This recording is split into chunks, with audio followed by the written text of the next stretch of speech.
Pulling அது எப்படி பண்ணுறது? காலை எழுந்ததும் எதுவும் சாப்பிடாமல் இதயம் வளத்தை வாயில ஊத்தி நல்லா கொப்பளிக்கணும். அப்புறம் அதை துப்பிடணும். இதுதான் ஆயில் புல்லிங்.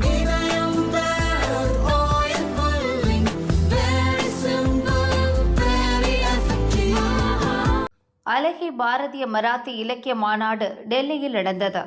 இதில் மகாராஷ்டிர முதல்வர் தேவேந்திர ஃபட்னவிஸ், முன்னாள் முதல்வர் சரத் பவார், மராத்தி இலக்கியவாதிகள், எழுத்தாளர்கள் உள்ளிட்டோர் பங்கேற்றனர். சிறப்பு விருந்தினராக பங்கேற்ற பிரதமர் மோடி இந்திய மொழிகள் மற்றும் அதன் தனித்துவம், பெருமைகளை விளக்கினார். இந்திய மொழிகளுக்கு இடையே எப்போதும் விரோத போக்கு, வெறுப்புணர்வு இருந்ததில்லை. அவை ஒன்றையொன்று அரவணைத்தும் ஒன்று மற்றொன்றின் வளர்ச்சிக்கும் உதவியுள்ளன.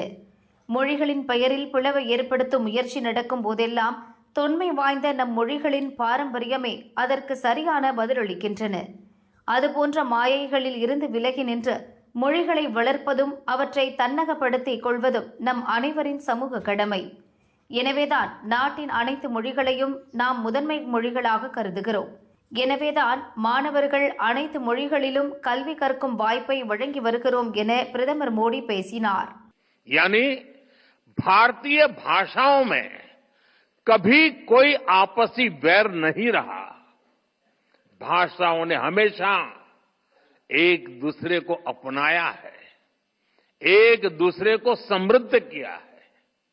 साथियों, कई बार जब भाषा के नाम पर भेद डालने की कोशिश की जाते हैं तो हमारी भाषाओं की साझी विरासत ही उसका सही जवाब देती है.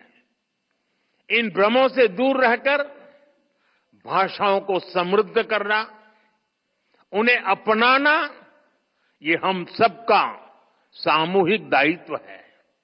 इसलिए आज हम देश की सभी भाषाओं को मेन स्ट्रीम लैंग्वेज के रूप में देख रहे हैं. हम मराठी समेत सभी प्रमुख भाषाओं में शिक्षा को बढ़ावा दे रहे हैं.